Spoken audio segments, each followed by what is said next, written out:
Okay, good morning everybody. Everybody, the chosen few who are here, good morning. And welcome to our third exploration into the world of meaning.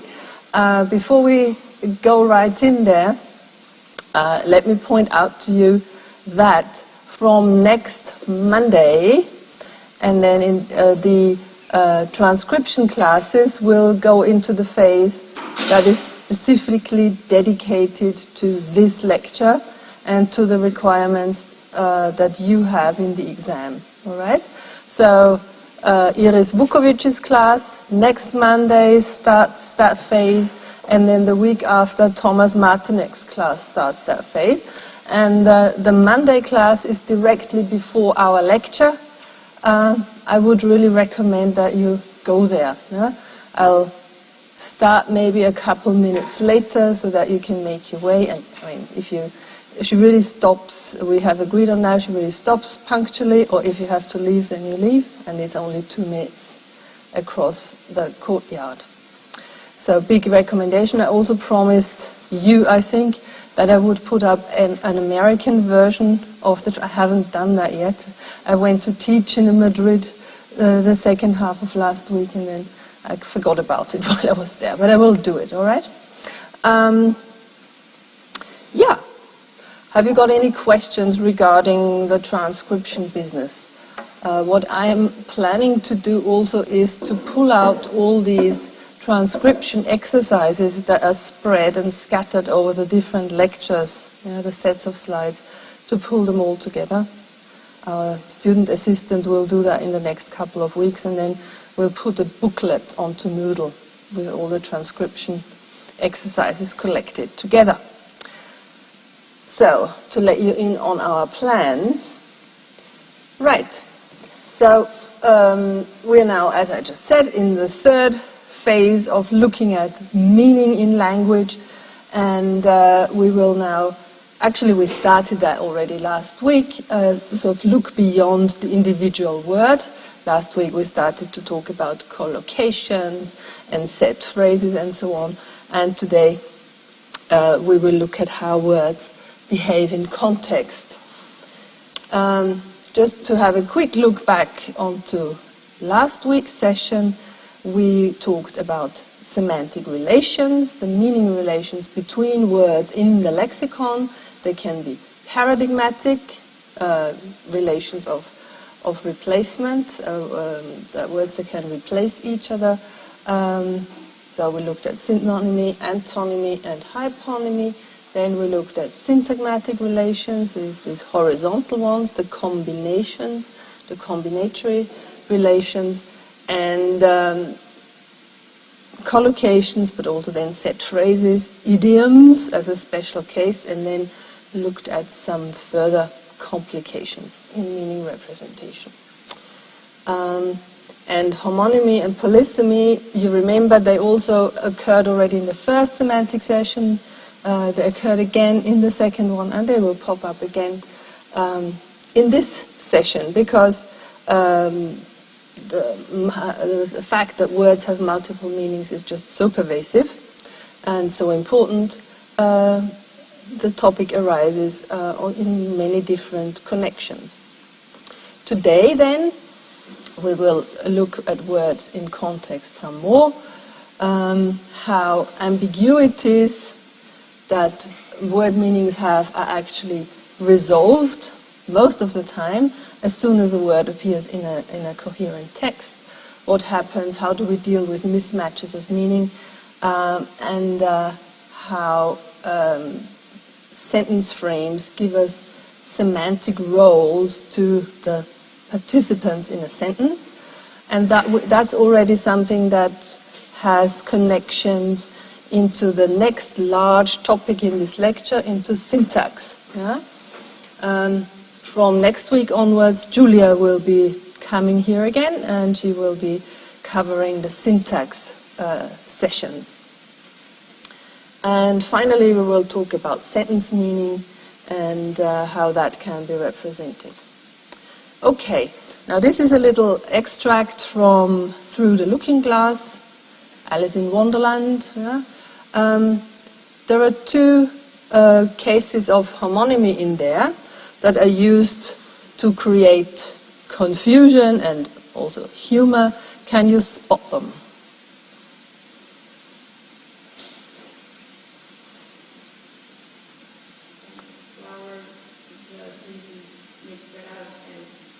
Mm-hmm.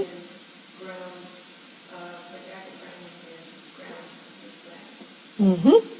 So flower and flower are actually just homophones. No? Mm-hmm. Exactly, spotted correctly. And and ground are homonyms, where the first ground is actually a participle and the second one is a noun. Mm-hmm. So these kinds of things are also used a lot by speakers for humorous purposes. Yeah, sort of intentional misunderstandings here. Maybe it is intentional. Maybe it's sort of a clash of cultures, if you like. Yeah, like the culture of Wonderland and the understanding that Alice brings from our normal world. When we look at some more examples of such lexical ambiguity, if you look at this example number 1, there's something wrong with the cat. This cat could refer to two different things. The animal, the furry animal, and a caterpillar type machine.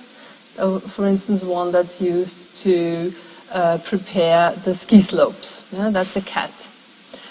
And if you've just got this isolated sentence, you can't really tell what kind of cat is meant. Yeah? But as soon as you have got some extra context, or actually to be more precise, when you talked about this in Introduction to the Study of Language 1, you said this was co-text. Yeah? Other language occurring next to language material occurring next to this ambiguous item here. So it hasn't even touched its food, clear, that's the animal. I think you'll have to call the mechanic, clear, that's the machine. What kind of ambiguity would there be, or what kind of multiplicity of meaning, in the sense of, is it homonymy, is it polysemy, is it one lexical item with various meanings, or is it two lexical items that happen to have the same shape?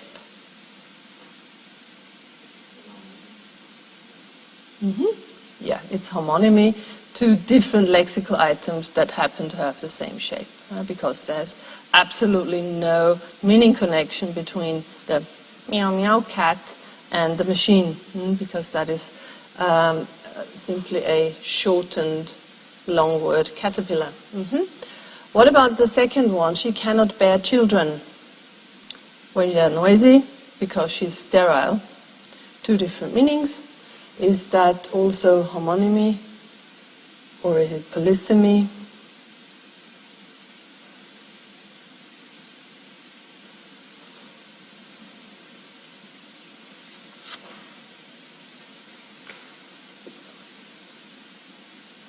It's a more difficult one.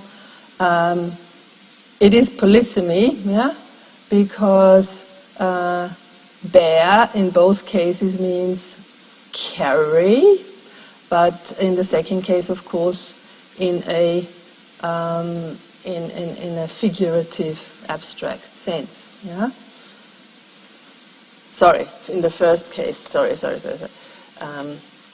The second one is the more literal one, and the first one is the figurative one. Okay. And here, of course, you see there are strong connections to the area of pragmatics. Yeah? That's where semantics and pragmatics overlap. We have got the generalized meaning, the abstract meanings, that are there as potentials in these words, and then in an actual context, and then in a context of language use, only usually, nearly always, only one of those potential meanings is activated. Only one of those potential meanings makes sense. Just one more example. Nursery rhyme, very well-known nursery rhyme. Mary had a little lamb, its fleece was white as snow. Everywhere that Mary went, the lamb was sure to go. And if you click this link, you can listen to the tune as well. So if somebody then gives it a different context, as in this, Mary had a little lamb, some vegetables and roast potatoes, and if you know the nursery rhyme really well, then that has also a small humorous effect. It's word play, because under the first line, Mary had a little lamb, evokes this connection of this lovely little furry innocent animal, and then roast potatoes and vegetables gives it this different context of actually having killed the lovely little lamb and roasted it to eat it, right? Okay.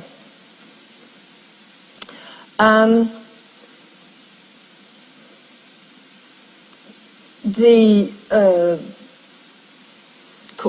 question is, and also, how do we, when we formulate sentences, how do we make the choices of what fits, what kinds of lexical items we can actually fit together? So if we have a sentence like, the table is reading the newspaper, well, doesn't make sense, right? It's not in our world, this is not possible, and we can ask ourselves, what kind of noun would have to be there to make a sentence of this that has acceptable meaning, that makes sense to us in terms of, think back in terms of semantic features, for instance. Yeah? The table is a concrete noun. Is it a sentient? Is it alive? It's not alive, it's not sentient. You need something that is animate, that lives, yeah, there. But even that is not enough, right? Because a dog is also something that is alive, it's plus animate. But again, the dog, that would not make sense unless you're talking about some circus act where somebody has trained the dog so that it looks as if the dog could read. What we do in order to signal such ill-formed constructions is we put a little star in front, an asterisk, and that means warning, this is ill-formed. It can be ill-formed semantically, like the table is reading the newspaper, but you also use it for constructions that are ill-formed syntactically. For instance, if you left out the articles, yeah? Table is reading newspaper. That would be ungrammatical and would also get a star. So what we need the characteristics that each noun that can fill this slot needs to have is it's got to be plus human. And these kinds of restrictions on what noun you can select to fit into a syntactic slot, that is what we refer to as selectional restrictions, something that will also return in the syntax part of this lecture. To round this idea of mismatches of meaning off, one example sentence, possibly the most famous example sentence in the history of 20th century linguistics, Chomsky's colorless green ideas sleep furiously. Chomsky, that was his doctoral dissertation in 1957, designed a grammar that was independent of meaning, a purely formal system of grammar. That was his attempt. And so he said in the logic of his grammar, this is a well-formed sentence because it follows all the rules of all the grammatical requirements of English. And in his grammar, it's irrelevant that this sentence doesn't make any sense because it infringes any number of selectional restrictions, right? So one would be that sleep, you need to have animate beings, probably also higher order animals, because bacteria are alive, but I don't think they sleep. Yeah? So what can be the subject of sleep has to fulfill certain specifications. Then there is, of course, a meaning clash between sleep and furiously. There is a meaning clash between green and colorless, and there is also a meaning clash between ideas and green in the literal sense, yeah, because, of course, metaphorical extension is another matter. And it's also really interesting that because our brains are such meaning-making machines, when we come across a sentence like this, it goes clicking away, and we work with all these metaphorical extensions. And of course, now, 60 years later, the green political movement is really established, so that's totally accessible to us, which didn't exist back then. So green is interpretable in that sense, yeah. And you could also say that maybe the green movement is not as active anymore as it used to be. And you could also say that the green ideas are asleep, and so on and so forth. Yeah? So such mismatches and violations of selectional restrictions that may hold on the level of literal meaning, they may actually be neutralized when you when metaphorical extensions come into play. Yeah? But on the surface of it, this example definitely contains any number of meaning clashes, and it is semantically ill-formed. But, as we said, syntactically okay. Another way of sort of a related perspective that one can take on this, how sentences describe the world, yeah? What they say about the world is that you take each sentence as the description of a situation or an event, like this extremely exciting event. Dr. Jones carried the handouts from his office to the lecture hall, and like so many other sentences that are around, this one says something about what happened, who was involved, and where did it happen. Yeah? Who did what, and in this case, where. Who did what, where, or who did what to whom, where, how. Yeah?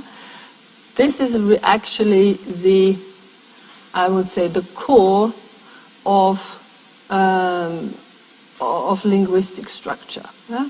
That's what our grammars, the grammars of natural languages do.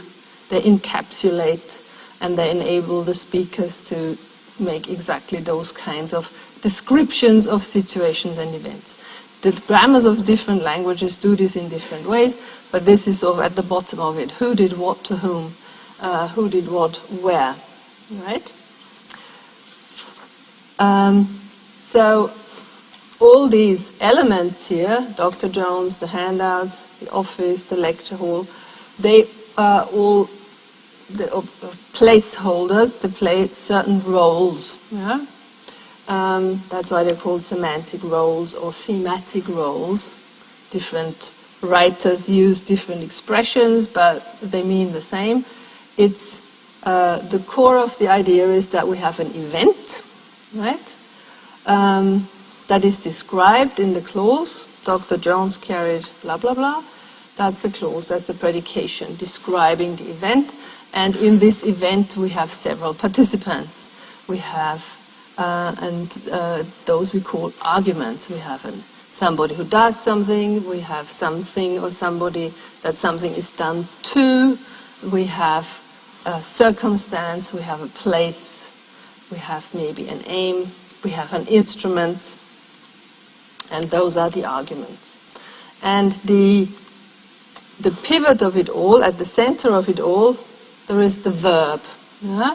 So this view of grammatical structure really starts with the verb, with what happens, what is done. Somebody does something, somebody experiences something, something happens, something is in a state, and so on. Yeah? So we have this agent, and then this agent does something, to the handouts in this case. So the verb carry is, that's our predicate, and the predicate, the verb, takes several so-called arguments.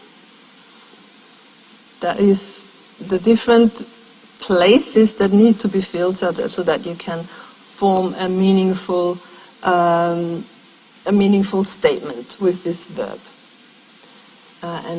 Now for our example here, the Dr. Jones carried the handouts from his office to the lecture hall example. We have an agent, we have the handouts as a theme, we have a source from his office, and we have a goal, where to.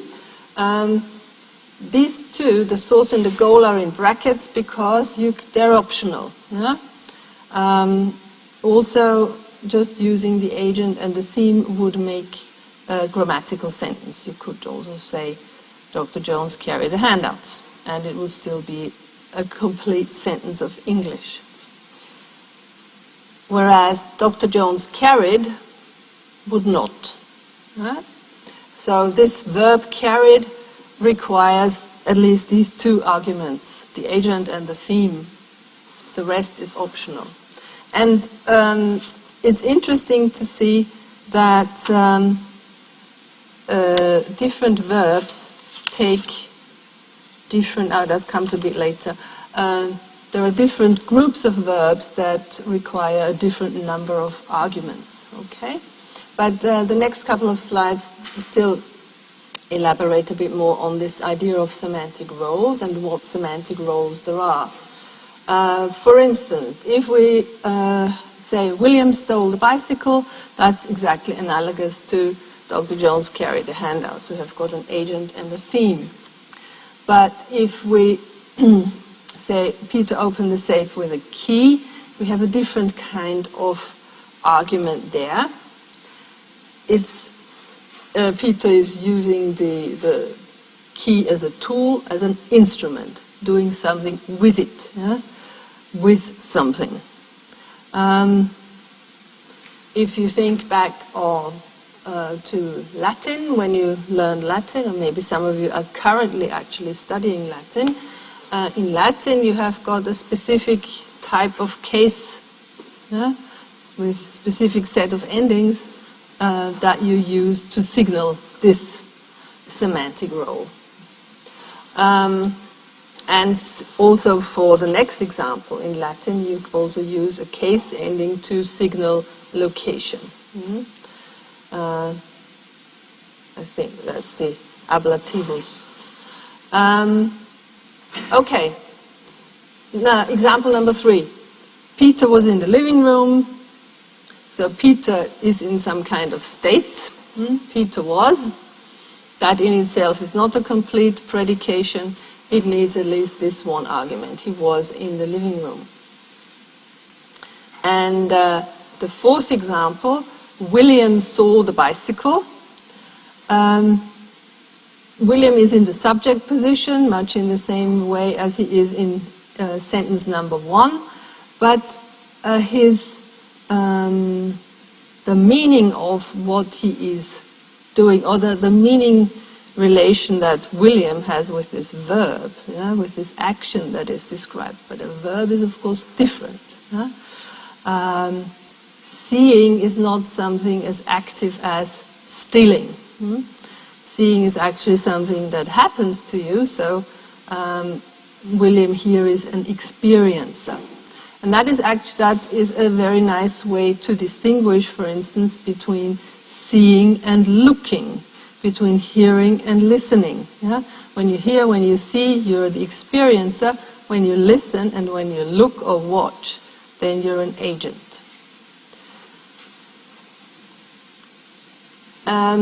On this slide you have got the 7 main semantic roles that have been recognized by analysts and that pop up in all languages, yeah? In different forms, because different grammars have different strategies to encode these meanings, but they are really essentials for us to describe the world around us, basically. Yeah? That is really the core, the heart of what grammar actually does. Yeah? It sort of freezes or prefabricates frames so that we can encode these meanings. Who did what, to whom, how, when, and so on. So we've got agent, we've got experiencer, we've got theme, we've got instrument, we've got source, goal, and location. And in the exam, for instance, there may be a question where you have to, whether you're given a sentence and then you have to assignate these roles to the arguments. You have to identify what the arguments are and what semantic role they take, like in these examples here. Yeah?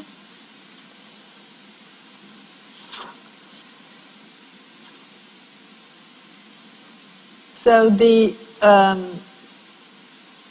origin of the roles, that's just returning to this point that the verb is the pivot. Yeah, that's the core here.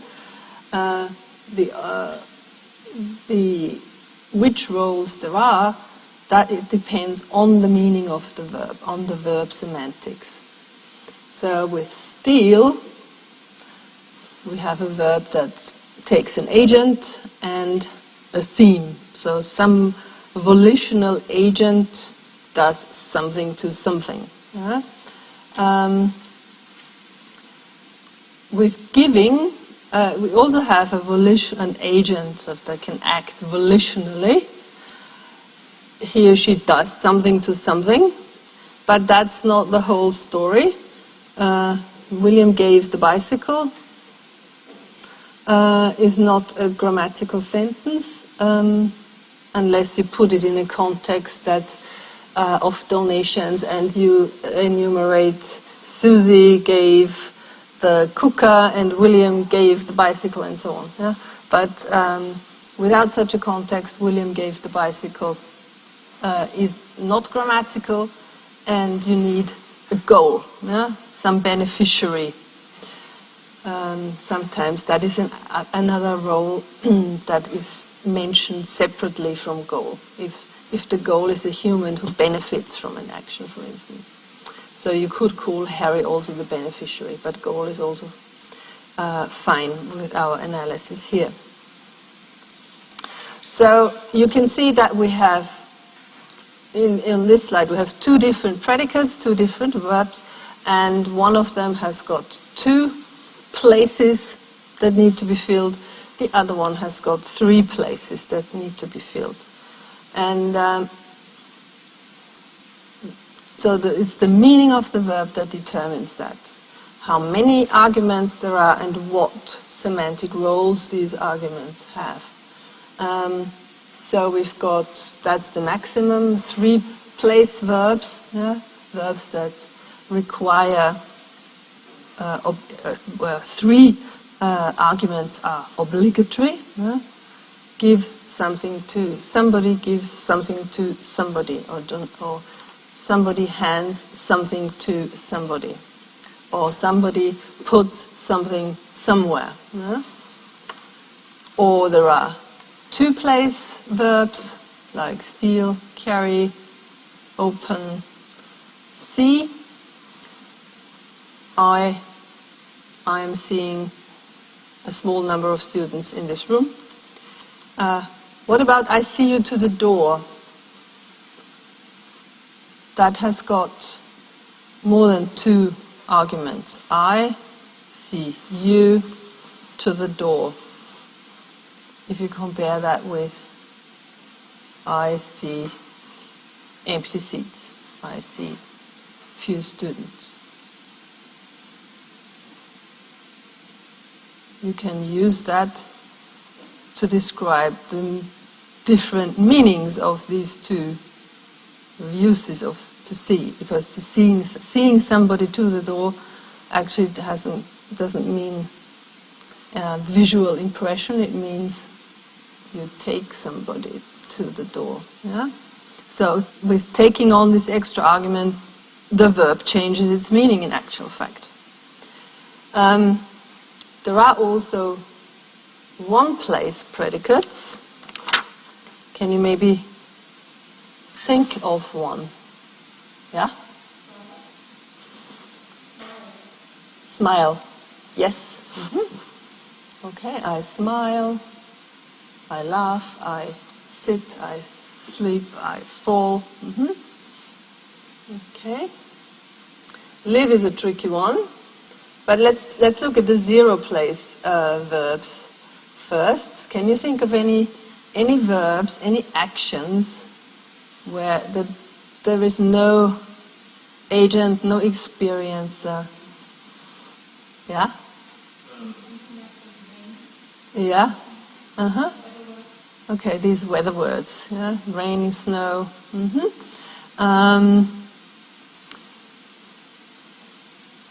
Where we have this impersonal it. To fill the syntactic slot, but it doesn't have any meaning, it's semantically empty. So in semantic terms, these verbs have zero arguments.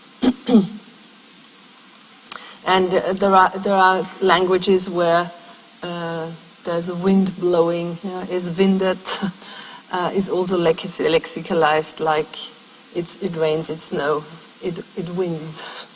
Yeah? Okay, what about live then? What about live then? They live. We are alive. I live. That's really a philosophical question, you could say. Yeah? If you say live is a one-place verb, then it would be equivalent to laugh, sleep, sit, fall. But the role of the I is a bit different to laugh. Because in laughing I always have, but I do have some volitional involvement there. It's an action, whereas living, I experience it. Yeah? I'm alive. I have no volitional involvement, or I cannot really influence it apart from ending the state. Yeah? Okay. So in some special cases, questions like which arguments do verbs choose can actually lead you into philosophical ruminations. The semantic roles are, well, obviously, I'm stating the obvious, but the semantic roles are about semantic relationships which can be encoded in different syntactic ways. So in the examples that you're seeing now, while the form of these sentences is different, yeah? Peter opened the safe with the key opened the safe, or the safe opened, Peter is, as long as he's there, or the safe was opened by Peter, Peter will always be the agent. The safe will always be the theme, yeah, something that undergoes an action, and the key will always be the instrument. While in the first sentence, it is here in this pronominal phrase, and in 1b, it is the syntactic subject. So the semantic roles and the syntactic roles of subject, object, obviously are not the same, and they can operate independently of each other. The prototypical arrangement is this. Yeah? The prototypical arrangement is the one where the agent is in subject position, and the majority of sentences will also be like this. And the same holds then for passive, right? The active sentence, that is the prototypical case, with the agent in the subject position and the theme in the object position, but the passive enables us to switch that around and to have the theme, the affected object in the subject position, which is interestingly a relatively late development in languages, right? It seems to go hand in hand actually with the development of writing. I don't know, maybe I'm just generalizing wildly here, but it seems to me that languages that exist only in spoken form are very unlikely to have passive, for instance. Yeah?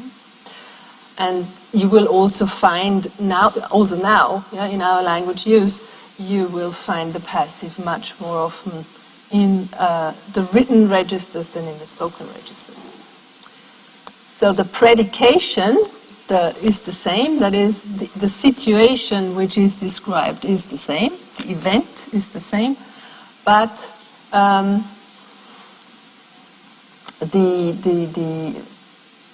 the form is different, and why would that be? Why did it develop?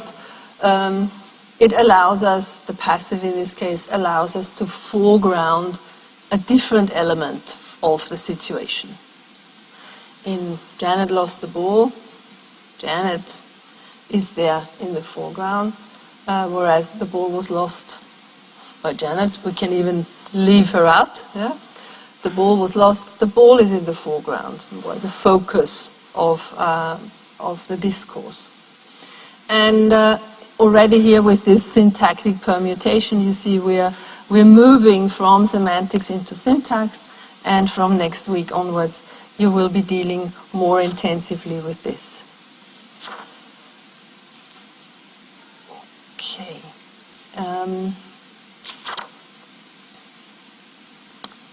A little bit more on semantic roles. I gave you that slide with 7 semantic roles, and those are the ones that we are going to work with actively.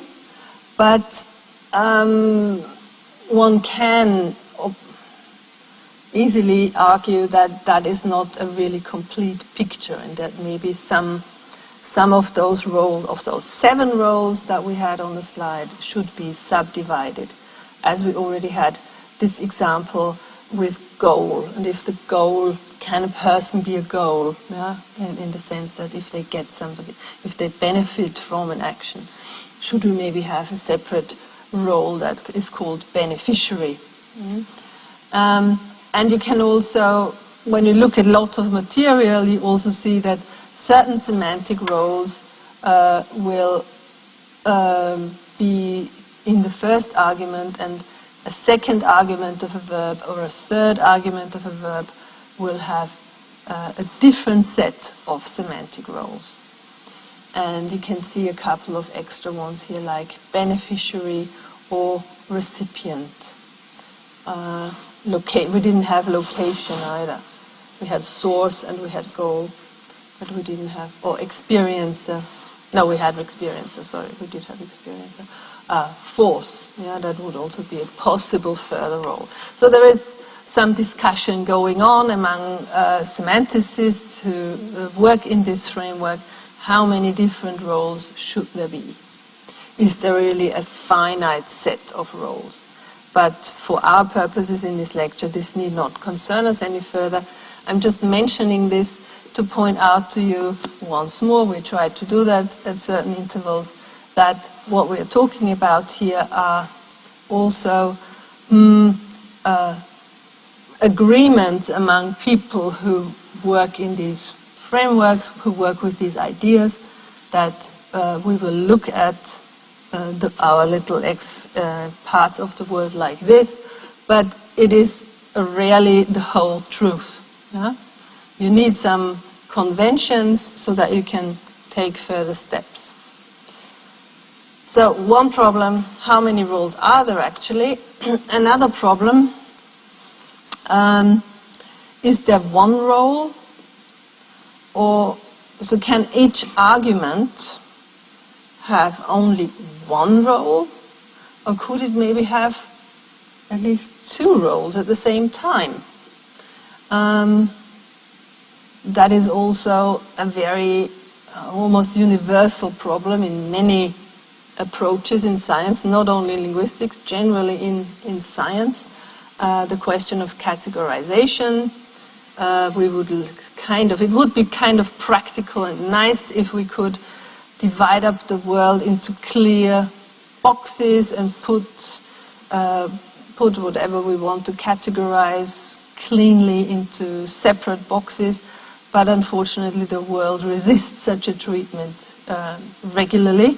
And it turns out that the one and the same item actually fits into two categories at the same time, for instance. And there are arguments why it should fit into one and why it should fit into the other, and they are both good. So, for instance, with the chimney smoked, yeah, you could argue, okay, that is an agent, so... or you could argue, well, but a chimney is not an agent in the sense that Christiane smoked a cigarette is, right? You could also say, well, for me, a chimney is simply a place where smoke comes out. Choosing this syntactic construction, the chimney smoked, putting it in the subject position, sort of pushes us a bit into this direction of looking at it like an agent, because this is such a prototypical pattern, subject equals agent, but it's not really a totally satisfactory analysis. Or the bath filled. Yeah? Obviously there is some absent agent there, somebody who turned on the tap, but that agent is left out, and you could say, okay, this agent did something to the bathtub and so it's filling. Then you would say the bath is a theme, but you could also foreground, if you think of the whole scene, water flowing out, you could also foreground this idea of water flowing into the bathtub, and then your bath would be a goal. Yeah? Or this machine has saved many lives. Again, the syntactic construction with machine in the subject position, with a verb that can also be used with volitional agent. Yeah? This person, this paramedic has saved many lives, and then you would say, okay, machine is an agent, but can a machine be an agent? Maybe we're close to the time when machines can be agents, with artificial intelligence becoming, it's already upon us, but for the time being, I would still like to look at machines as instruments, yeah? And not as self-directed agents. Or with natural forces. Here again we may come into even philosophical regions again. Do we regard the wind as an agent? If you were adherents of a naturalistic religion, if there is a god of the wind, for instance, yeah, then you would regard wind as the agent. Or you could regard it as a force, some non-individualistic, non-volitional force. Or our last example here, I like Vienna. Is Vienna the object of an action of mine, me liking? Or is it something that happens? I like is a state that happens somewhere. Yeah? In the end, that is a matter of what arguments you want to follow. different solutions have been suggested for this kind of problem, and I will show you two. For the first solution, we meet again the model of semantic features that we already dealt with when we were talking about denotation and how to represent it. Here we have something that we haven't had yet as an example. We have semantic features used to describe verbs. Yeah? This is known as Aktionsarten. So what kinds of semantic building blocks are present in the meaning of one particular verb? And according to this one framework, this is not the only one that exists, but it's the only one that you need to familiarize yourselves with here. We have these four different categories that can be present or absent. Yeah? An action can be controlled by someone, by some aware agent, or it may not be controlled. What if I say now an action, maybe not dynamic? Action is not a good. So what a verb expresses may refer to something that is dynamic, or it may refer to something that is not dynamic, like live. The third meaning element would be: is the verbal action directed towards a goal, or is it not? That is what telic means. Telos is the aim. Yeah. So does it have an aim? Does it have a goal, or doesn't it have a goal? For instance, it's raining. Doesn't have a goal. Yeah?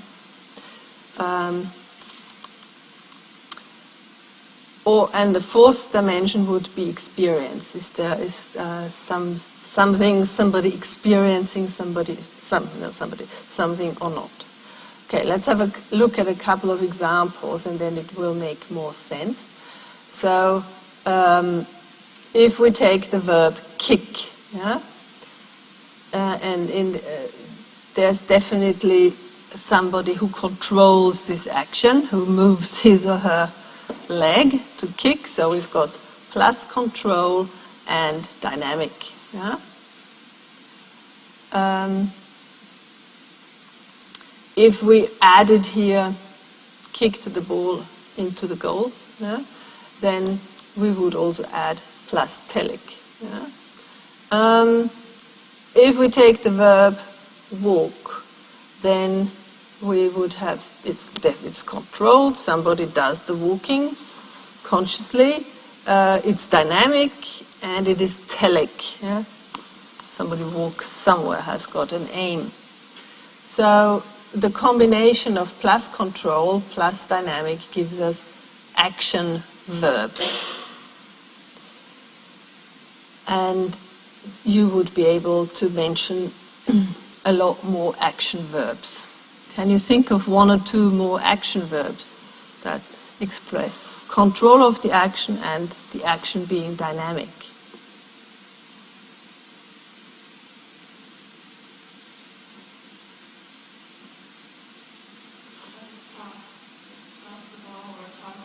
Tossing the book, writing, cutting. I also can't think of many examples, but there are loads, all physical actions, yeah, that you can describe, that we can do with our bodies, or that other living beings do with their bodies. If there is no control of the action by some sentient being, yeah, but it's dynamic, then this is a process verb. In this sentence frame, close is a process because it was the wind, so we haven't got any control there, unless you think some goddess of wind closes doors. But if I say Susie closed the door, then of course that would be an action verb. Some verbs can change their Aktionsart depending on the sentence frame they're in. Or whereas the verb for will never be plus control. That is always minus control. That is always a process verb. And in German, for instance, just to stick with this one verb, we have a word formation process that moves a process verb to a action verb. Fallen, fällen. And there are probably others which I cannot think of now. I didn't prepare any further examples. Okay. In English, of course, there is also fall to fell. Okay. So if we have verbs or actions that are under control but are not dynamic, then these are position verbs like standing, and if there is a combination with experience, believing. If you have an experiencer there. Okay, and the fourth Aktionsart, stative verbs expressing a state, like being, being, or knowing.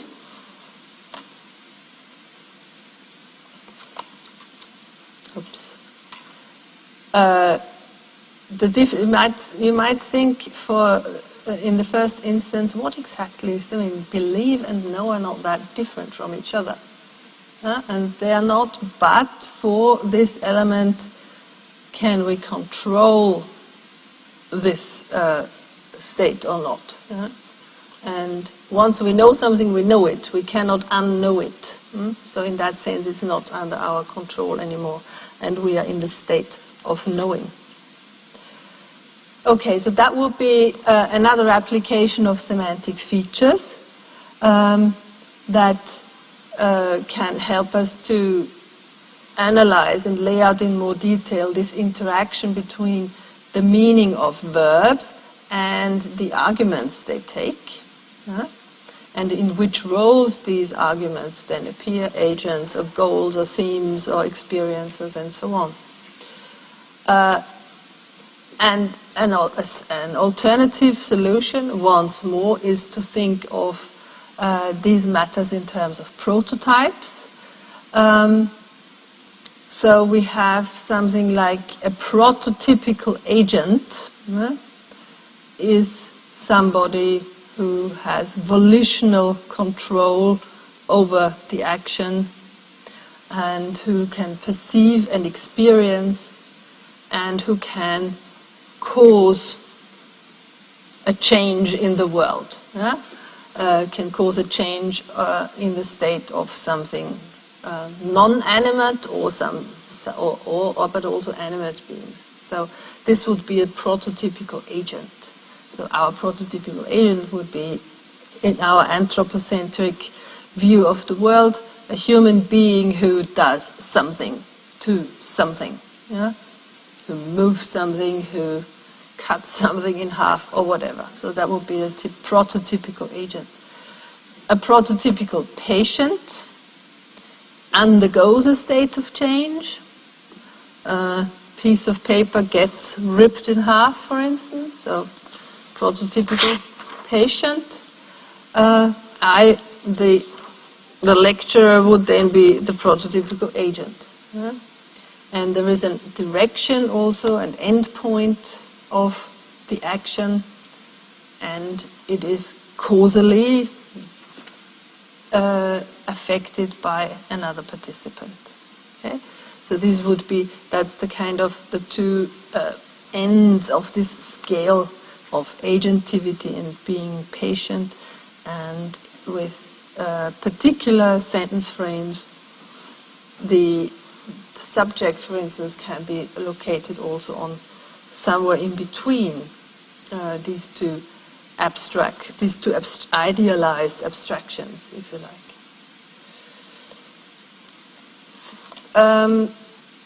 To look at a couple of examples. So the first one, John built his house, or this house, that would involve sort of only prototypical agent and patient. So John does something physical with his hands, and the house is a non-animate, non-sentient patient or theme to which something is done. Yeah?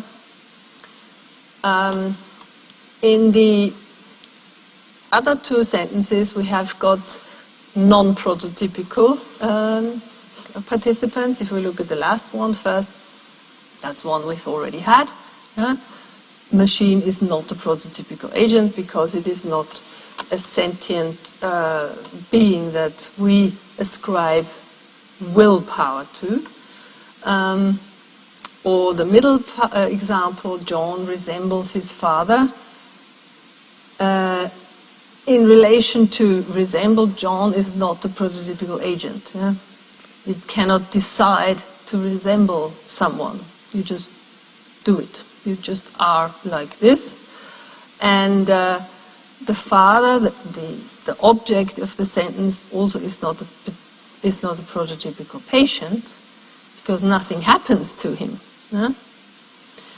There is just a state that relates the two persons, this state of resemblance. So this notion of prototypicality then, as I said, is an alternative way of dealing with the complications of assigning semantic roles in events. Now this has been a relatively theoretically oriented discussion. Now I would like to turn to something that is related to language in use and to how words are used by speakers when they produce texts.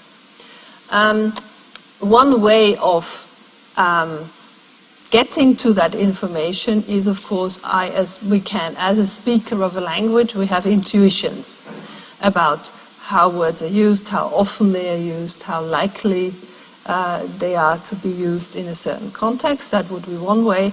Another way would be to look at big collections of texts and see how many other speakers have used a particular word. And for this, in such large collections of texts, we call corpora, so a text corpus. They have always existed. Linguists have always put together texts and then analyzed them.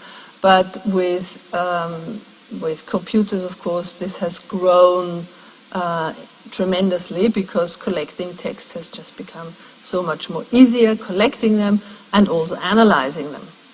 So a linguistic corpus then puts together a number of texts from natural texts, written, spoken, you record people's conversations, you can record radio programs, you can record the soundtrack of TV shows and so on, or newspaper, fiction, academic publications and so on. And you try to balance them between spoken and written and between different types of texts, informal writing as in emails or newspaper articles of different kinds of newspaper, different types of fiction and so on.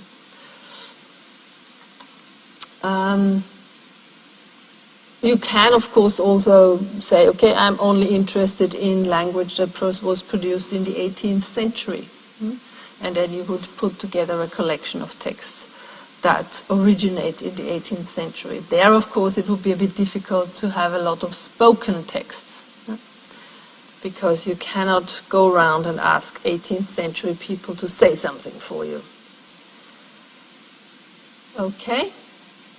And this possibility of assembling large amounts of electronic text has given rise to a branch, a very lively branch in linguistics called corpus linguistics, where the aim is to create description of a language, let's in our case English, on the basis of studying large amounts of text produced by large amounts of speakers,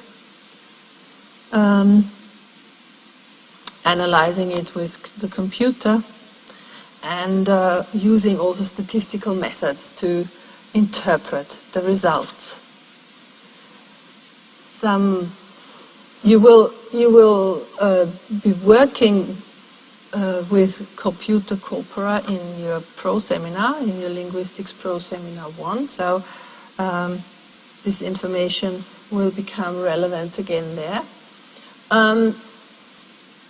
Corpora have been around, well, since the 1960s and 70s, but the power of computers was, of course, much more limited. So the early ones were only like 1 million words, whereas, for instance, the co-build corpus has now got 400 or 500 million words. The British National Corpus, 100 million words, but that was assembled in the 1990s, and that is already, then it was amazingly large, 90 million written, 10 million spoken words. But now the current corpora that are being assembled are multiples of the size of that. Coca, for instance. And on this website you can also find a corpus of newspapers written in English from all over the world, where new material gets added every day. So there are actually billions of words in this newspaper corpus. This corpusbio.edu website, if you're interested, I recommend you go there. It's a very well structured website where you can check out words. Maybe if a word catches your attention, come across it reading somewhere, you hear a word that you think, what's that, interesting, or well, isn't that a weird word, that can't be right. It's interesting to go and check such words in a corpus like COCA, Corpus of Contemporary American English, which you can also find at this website, or this newspaper corpus, and see, maybe this is something that is actually more generalized than I think, yeah? One corpus which I personally used to work a lot, this historical corpus, the Helsinki corpus, which is, of course, smaller. It's not billions of words because the number of historical texts is limited, so that is 1.5 million words. And one corpus which has actually been produced and assembled at our department is the Voice corpus, the Vienna-Oxford International Corpus of English, which is a corpus of English as a lingua franca, assembling texts, spoken language produced by non-native speakers of English communicating with other non-native speakers of English. Sometimes natives are also involved, but it's always contexts where English is the only shared language of a group of people with different first languages. Okay, so our department, apart from its historical linguistics, is also well known for its work on English as a lingua franca. I won't spend any time talking about the analysis software, but there is specialized software which you can use to search corpora and to extract information from corpora. That is something that you will learn to do in the pro seminar then. What can corpora tell us? Now, from the point of view of semantics, they can also tell us other things, but from the point of view of semantics, they can tell us how often a word is actually used, what meanings are what are the meanings that are used, that occur most often. Lots of words, if not to say most words, have potential for several meanings, and it's not an irrelevant question to ask yourself, well, I mean, which is actually a more frequent one than other alternatives, or what are the most typical collocations of such and such a word, or is there any particular register, any particular context, any particular text type, any particular regional variety in which such and such a word occurs more often than in others. You can also, of course, compare the language of different age groups. And you are also all aware, at least in your respective first languages, that the language of different generations also differs.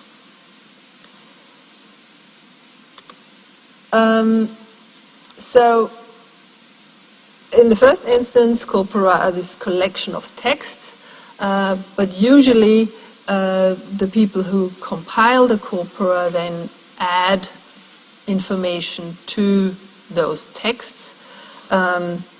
Most of them are tagged. Tagging means each word gets a sign telling us what word class it is. That can be done in an automized fashion. You don't have to do that manually. Parsing, that is deciding what is the syntactic structure of the sentences. There's also work being done to make this automatic, and it is actually quite advanced already, although not perfect. So once you have got this kind of annotation in a corpus that tells you for each and every sentence in this corpus what the syntactic structure is, then you can also ask questions that go beyond individual words or beyond the lexical level. And, well, I've already said different text types in larger corpora. Okay. Just to exemplify what one can look for in a corpus, I'm going to show you a so-called concordance in a moment, with centering on the word right. Now, if you think, what does right mean? There's got several meanings. What can right mean? The word right.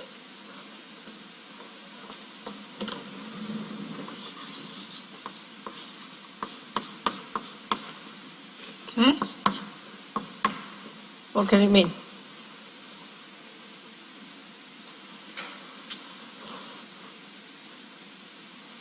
Not left, all right?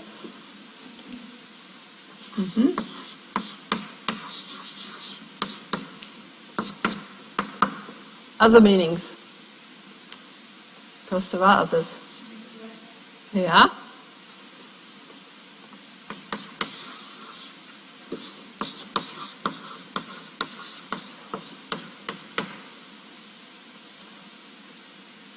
Other meanings?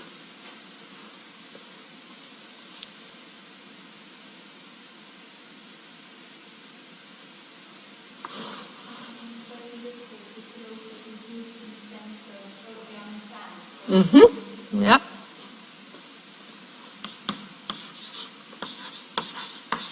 I understand, I agree.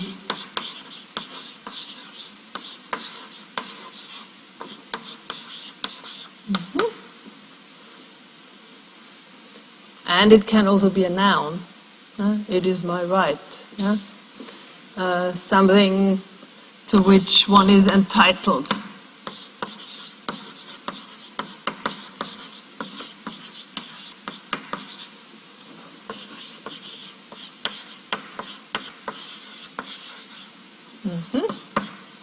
So let's say we've got at least these 4 meanings. Now, so somebody did a query with corpus analysis software and gave the command that the software should pick out strings where right occurs and give, 7 words or more to the left. 7 to the left and more to the right. And this is then what this looks like. This is what you call a concordance, because all the rights in the corpus are sort of set below each other. Now, if you have a look at these examples and decide which meanings are represented in these examples, can you find all of the meanings that we found with reference to our knowledge of English?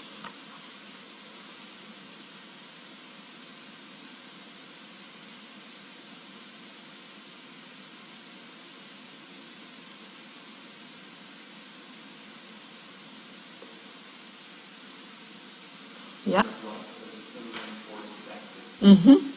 Exactly.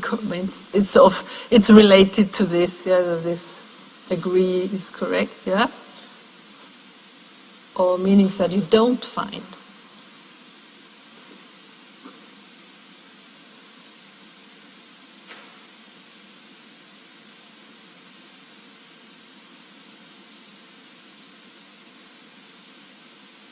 So it can be also an intensifier, expressing something completely, like in the second, staring right down, directly down, completely down, yeah, or right up until, completely up until. What we don't find is not left, yeah, or the noun. Right. Of course, this is only a small extract from a concordance, but and we would need to know what kind of corpus this was and so on. But it tells us something about how frequent the different meanings and the different uses of particular words are. So this sort of interactive, discursive use of right is strongly represented here. Plus of this, the correct one is also there, but not the directional one or the nominal meaning of right. Or another thing that corpora can tell us is if we want to compare synonyms to each other, big, large, and great, right? Right. Big, large, and great. We have got a corpus of academic prose, that is scientific articles or books, and we find that big doesn't occur there very much at all. But large and great do, with slightly different collocates. Yeah? Large has it collocates with quantitative expressions almost exclusively. Great does too, but also with others, like great importance, great care, great detail, great interest. So if we compare this with fiction, a corpus of fiction, we find that big does occur there, although also quite a lot less than great. Yeah? And big clearly has concrete words as collocates, whereas large does too partly, but also has this quantitative item. So we already see that there are different kinds of collocates of these three adjectives in academic register versus fiction, a corpus of English novels, for instance. Yeah? Or another comparison that one could make would be between corpora that represent different regional varieties. Two early corpora, the Brown corpus and the London Oslo Bergen, the Lob corpus, both from the 60s and 70s. And by today's standard, small, because they're 1 million words each. Comparing the phrase in the circumstances and under the circumstances. They're both used in English, they're both correct, but each of them is tied to one variety more than the other. If you look at the number of occurrences, in the phrasing within has got 26 occurrences in the UK corpus and only 6 in the US corpus, and for under the circumstances it is the other way around.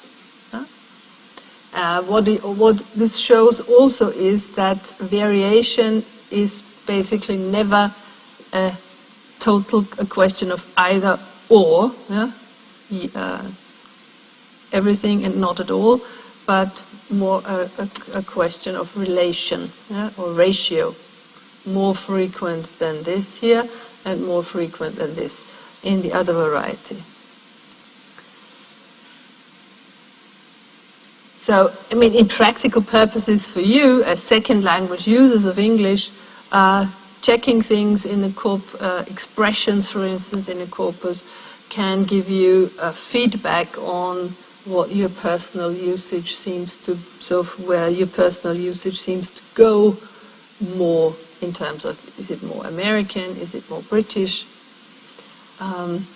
But I would also hasten to say that in formal written English, the difference between the two big varieties is absolutely tiny and can be totally neglected.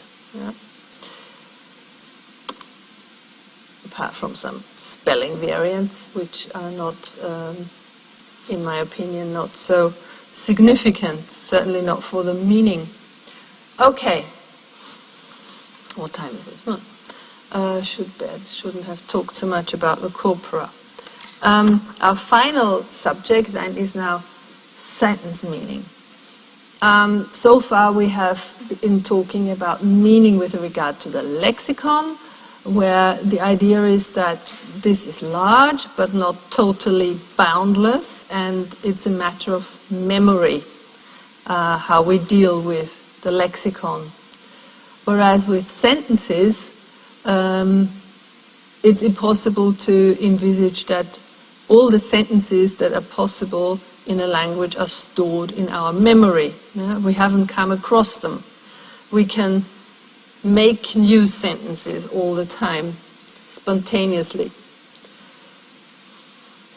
We can make an infinite number of sentences. So when we describe the meaning of words or collocations, we can talk about how words are stored, how the relations are between words that are stored.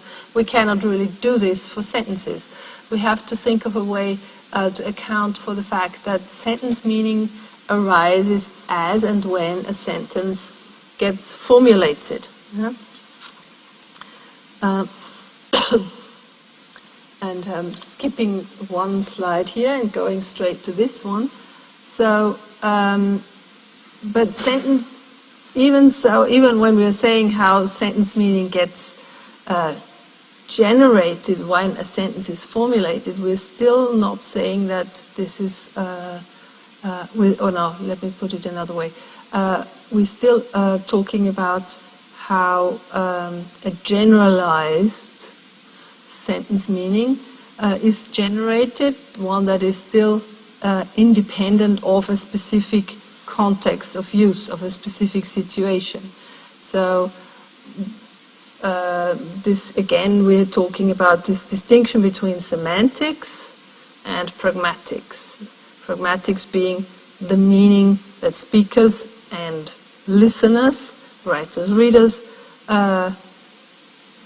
activate in and for a specific intention in a specific situation of use.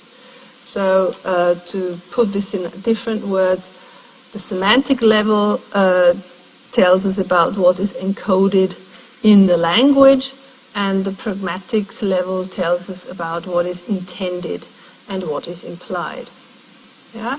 So if we take these example sentences here on the bottom, at the bottom of the slide, we are closing. The sentence meaning says something about some collectivity who are intending to perform an action of closing something. Yeah? If you are in a pub and the waiter says we're closing, the intended meaning is, well, put your last order in, or please drink up, or can I bring you the bill, please? Yeah? Could you please pay your bill? That would be the pragmatic meaning. Or could you pass me the bread? Yeah, famous, it's also a scene that's been turned into jokes, of course. Somebody says, could you pass me the bread? And the addressed person says, yes. Because they take it literally. That's the sentence meaning. The sentence meaning is, are you capable of passing me the bread? And if you, as an interlocutor, refuse to activate the full pragmatic meaning, then you say just, yes, I am capable of it. Full stop. Right? The intended meaning is, of course, could you please pass me the bread? Yeah? You give me the bread. Actually, give me the bread.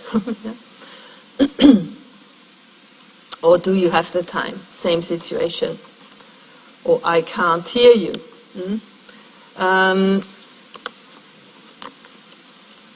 Is actually a case where the pragmatic meaning relativizes the literal, the semantic meaning. Yeah? I cannot hear you means literally, well, no, there's no auditory impression which I get from you, which is not always the intended meaning. It can very well be that I do hear you, but I don't hear you well enough, so please speak up.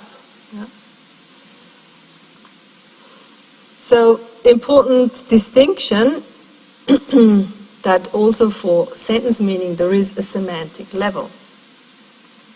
As with lexical ambiguity, we already had examples of sentences that could mean different things depending on which meaning of one particular word was activated. Here is another one, yeah, lexical ambiguity. The rabbi married my sister. Could be that he is now the husband of my sister, or it could mean that he performed the ceremony, and my sister is now married to somebody else. So this would be a case of lexical ambiguity. We've got a sentence which is ambiguous, but the ambiguity revolves around the ambiguity of the verb marry. Is it a transitive verb, as the rabbi performed the rite, or is it an experience verb, a process verb, where the rabbi himself was the bridegroom? But there's a second type of ambiguity in sentences, and that is caused by the structure of the sentence, namely the fact that we can give two alternative structures, underlying structures to one and the same string of words. Yeah? If we look at old men and women may enter, it can mean that the persons who enter are all old, or it can mean that old men and women of any age may enter. And that depends on how you understand the underlying structure. Yeah? So if you think of old modifying the whole phrase men and women, then it will be only old people who enter.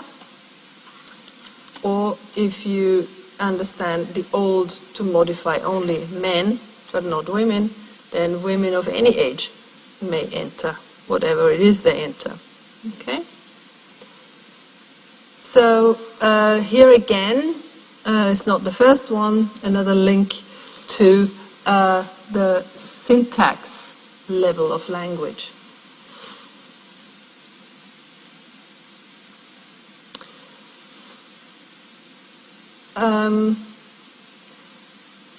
In talking about representing sentence meaning, I will skip proposition, and I will talk about these three semantic relations between sentences: paraphrase, entailment, and contradiction. Presupposition is something that you already dealt with also in pragmatics, and I will skip it for this semester. The three types of meaning relations that we can have between sentences are roughly parallel to those big types of meaning relations we had between words, namely sameness of meaning, synonymy, subordination of meaning, hyponymy, or contradiction, antonymy. So let's have a look at paraphrase. If we look at Mary sold a car to Tom, or Tom bought a car from Mary, they express the same state of affairs. These two sentences are paraphrases of each other. Same is the case with the police chased the burglar, and the burglar was chased by the police. Although these two sentences are paraphrases of each other. They describe the same state of affairs, and as is the case with synonymous words, the sameness of meaning is not complete. Different aspects of the situation are foregrounded or backgrounded by the different versions. This is very obvious with the active and passive example too. But also the sold and bought, which is really the two. It's a pair of converses, as you know from semantic relations between words. So that would be the paraphrase relation. That sentence A and B express the same proposition. They describe the same situation in the world. Okay. Another meaning relation is entailment, which would mean that what is said in one sentence necessarily causes the second sentence to be true, to be also the case. If I say that Mr. Sellers killed his wife, this necessarily means that Mrs. Sellers is dead. Because the dead is part of make dead is part of the meaning of kill. Or in the second example, Jane ate oatmeal for breakfast this morning. This entails or makes it necessarily true that Jane had breakfast this morning. If she ate oatmeal for breakfast, she couldn't have had no breakfast. Okay? So putting it in a formula, this would be, if A is true, B must also be true. It's not symmetrical. If I say Mrs. Sellers is dead, it does not necessarily mean that Mr. Sellers killed her. Okay? Or if I say Jane ate breakfast this morning, it doesn't necessarily mean she ate oatmeal for breakfast. Yeah? Mrs. Sellers could have died in an accident or by a heart attack. Yeah? It's not necessary that Mr. Sellers killed her. And the final one, contradiction. The final one I'm going to talk about today is two sentences that cannot be true at the same time, opposites in meaning. Chris is Jane's brother. Jane is an only child. Cannot both be true simultaneously. Or Charles is a bachelor. Charles is married cannot be true simultaneously in our world. You can think of possible worlds where contradictions can coexist, but sort of in our basic logic, these are impossibilities. So if one is true, the other must be false, and vice versa. So here the relationship is mutual. If one is true, the other is false, and if the other is false, the one is true. Okay. I just want to point out to you that here at the the final slide before the transcription exercise, you've got a very, very condensed summary of the key terms of and the key concepts that we dealt with in these 3 semantic sessions. So I'd like to thank you for your attention. As I said, the next 4 weeks you will spend with Julia Scala, and I will return in January again to talk about psycholinguistics and for our joint revision session. Wish you all the best until then, and don't forget to practice transcription, and remember the possibility of going to the transcription classes. Thank you. Have a good week.